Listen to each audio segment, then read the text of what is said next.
Salam, hər vaxtınız xeyirli olsun əziz izləyicilərimiz. Mən Gülnar, Azərbaycan dili müəllimiyəm. Bugünkü videomuzda sizinlə ilənin qısaldılması olan Lalənin başımıza açdığı oyunlardan danışacağam. Daha doğrusu amonimliyindən danışacağım. Bilirsiniz ki, ilənin qısaldılması olan Lalə bir çox funksiyada bizim qabağımıza çıxa bilər. Qoşmanın qısaldılması ola bilər, bağlayıcının qısaldılması ola bilər və yaxud da Lalə fiil düzəldən leksik şəkilçi ola bilər, Lalə zərf düzəldən leksik şəkilçi ola bilər. Bəs biz bunları necə ayıracağıq? Videonu sona qədər izləsəz, videonun sonunda əla, mükəmməl şəkildə biləcəksiniz. Qələmi seçək. İlə, Lalə, başımızın bəlası, çətinliyə salan məqam. Bizi çətinliyə salır. İlə, əgər, daha doğrusu Lalədən danışaq da artıq. Lalə, əgər zərf düzəldən leksik şəkilçi olarsa, çox vaxt mücərrəd mənalı isimlərin üzərinə artırılır və tərz hərəkət zərfinin suallarına cavab verir. Yəni necə, nə cür, nə təzdə bu suallardan birinə cavab verir. Məsələn, deyirəm ki, ehtiyatla hərəkət elə. Nə tərzdə hərəkət et? Ehtiyatla hərəkət et və yaxud da cəsarətlə döyüşür. Necə döyüşür? Cəsarətlə döyüşür. Nə tərzdə döyüşür? Cəsarətlə döyüşür. Və yaxud da dərslərinizi həvəslə oxuyun. Necə oxuyun? Həvəslə oxuyun. Nə cür oxuyun? Həvəslə oxuyun. Artıq bu zaman nə olur? Necə, nə cür suallarından birinə cavab verir və zərf düzəldən leksik şəkilçi kimi təhlil olunmalıdır. Yəni ehtiyat sözün kökü, la isə burada bizim söz düzəldici şəkilçimiz olur. La həm də feil düzəldən leksik şəkilçi kimi də qarşımıza çıxa bilər. Bu zaman isə feil nə bildirir? Hərəkət bildirir. Deməli, Lalənin qoşulduğu söz ümumilikdə hərəkət bildirəcək. Məsələn, işə başlamaq, nə etmək? İşə başlamaq və yaxud da get əllərini sabunla, nə et sabunla, artıq nə olacaq? Nə et sualına cavab verəcək. Yəni, feilin sualına cavab verəcək və hərəkət bildirəcək. Buradakı la-da leksik şəkilçi olacaqdır. Yəni, söz düzəldicidə yeni bir nitq hissəsi yaradıb. İsimlər, adlardan feil düzəldir. Qoşma kimi olduqda isə nə ilə, kim ilə suallarından birinə cavab verib, vasitə, birgəli, alət məzmununu ifadə edəcəkdir. Məsələn, qələmlə yazıram. Nə ilə yazıram? Qələmlə. Həm nə ilə sualına cavab verdi, həm də qələm vasitəsindən vasitəliyi bildirdi burada. Və yaxud da uşaqlarla danışıram. Kimlə danışıram? Uşaqlarla danışıram. Kim ilə sualına cavab verdi və uşaqlarla birgəlik məzmununu ifadə etdi. Artıq nə olacaq burada? Qoşmanın qısaldılması olan Lalə olacaqdır. İlə bağlayıcısı da var. Onun qısaldılması da Lalədir. Onu necə fərqləndiririk? Və sözü ilə əvəz edirik. Məsələn, deyirəm ki, Mələklə Emilə gəzirlər. Mələk və Emilə gəzirlər. Görürsünüzmü, buradakı ləni ilə əvəz eləyə bildim. İlə ilə əvəz eləyə bildiyimə görə də demək o, bağlayıcının qısaldılmasıdır. Lakin diqqət eləməli olduğumuz bir məqamımız da var ki, elə onu diqqət yazmışam. Deyirəm, birdən yenə diqqət eləməsiniz. 3 dənə nida qoymuşam axırına ki, yəni bu hissəyə fikir verin, ha. Hər və ilə əvəz eləyə bildiyiniz iləni bağlayıcı deyib kənara qoymayın. Hə, və ilə əvəz eləyə bilirəm də, bu bağlayıcıdır. Vəssalam. Xeyr, diqqət eləyək.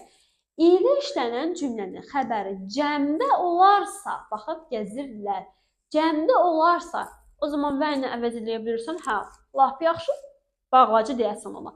Amma əgər ilə işlənən cümlənin xəbəri təkdə olarsa, sən və ilə əvəz eləyə bilsən belə, o qoşma olacaqdır. Gəlin, bunun üçün də nümunəyə baxaq. Məsələn, qardaşımla mən getdim. Burada siz qardaşım və mən getdim deyə bilirsiniz də. Lakin burada getdim, xəbər təkdədir axı. Ona görə də burada qoşma olacaqdır. Və yaxud da qardaşımla mən getdik. Qardaşım və mən getdik. Və ilə əvəz eləyə bilirsiniz də. Xəbəri də bir dənə baxın. Xəbər cəmdədir? Bəli. O zaman rahatlıqla bağlayıcı deyəcəksiniz. Yəni, əgər xəbər cəmdədirsə, ona qoşma yox, bağlayıcı söyləməlisiniz. Bunun əlavə olaraq bir məqamı da qeyd eləmək istəyirəm sizə. Əgər bu Lalə olan cümlə, gəlin belə bir cümlə yazaq, cümlə üzərindən izah edeyim. Sən çıxdın qarşıma duzla çörəklə. sən çıxdın qarşıma. Buradan yazaq davamını. Duzla, çörəklə.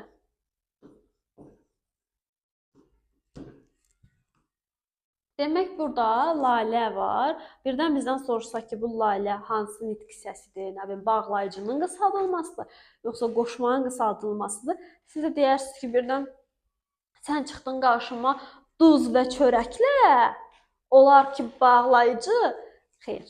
Əgər sadalama intonasiyası varsa, duzla, çörəklə, o zaman o qoşma olacaq. Sadalama intonasiyası görsəz, o bağlayıcı yox, qoşma olacaq. Yəni, duz və çörəklə o cür düşünüb onu bağlayıcı adlandırmaq yanlışdır. Sadalama intonasiyası var, görürsünüz, vergül var aralarında. Duzla, çörəklə o artıq ilə qoşması olacaqdır. Birgəlik məzmunu var da artıq burada.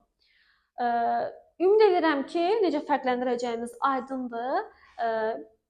Belə bir məqam da ola bilər ki, orada həm qoşma kimi düşünə bilək laləni, həm də bağlayıcı kimi düşünə bilək.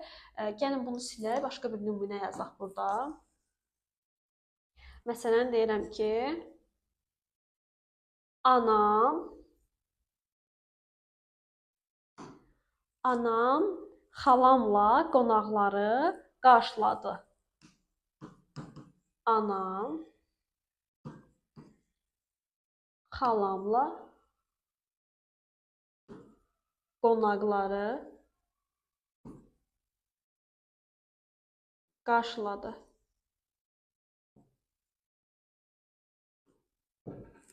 Burada bir düşünmək olar ki, anam xalam ilə qonaqları qarşıladı. Yəni, xalam ilə birgə. Burada nə var? Birgəlik məzmunu var. Bu olacaq qoşma. Yazıram burada qoşma. Bir də var ki, belə düşünə bilərik. Anam xalam və qonaqları qarşıladı. Yəni, bu lanı və kimi də düşünə bilərik. Anam xalam və qonaqları qarşıladı. Burada artıq xala və qonaq sözlərinin arasında ilə bağlayıcısı olacaq. Onda da bağlayıcının qısaldılması kimi düşünə bilərik. Deməli, bir düşünürük, anam xalamla qonaqları qarşıladı. Yəni, anam xalamla birgə qonaqları qarşıladı. Orada qoşma olacaq. Bir də var, belə düşünürəm ki, anam xalam və qonaqları qarşıladı. Xalamı da qarşılayır, qonaqları da qarşılayır. Yəni, xalam da gələnlərin içində idi, qonaqların içində idi. Onu da qarşılayıb, digərlərini də qarşılayıb. O mənada düşündükdə isə artıq lanı bağlayıcı kimi hesab eləyəcək. Yəni, sizə testdə verə bilər ki, hansı cümlədə lalə həm qoşma, həm də bağlayıcı kimi düşünülə bilər və yaxud da iki nitq səsi kimi düşünülə bilər, iki köməkçi nitq səsi kimi çıxış edə bilər. Artıq cümləni çalışın ki, iki cürdə düşünə biləsiniz. Bir neçə variantda düşünməyə çalışın. Hansı cavab variantımız uyğun gəlsə, onu da götürəcəyik. İlə ilə bağlı, onun qısaldılmasına lalə ilə bağlı deyəcəyim bu qədər. Şəkilçi kimi çıxış etdiyi məqamları da öyrəndiniz. Köməkçi nitq səsi kimi çıxış etdiyi məqamları da öyrəndiniz. Artıq rahatlıqla onları fərqləndirə biləcəksiniz.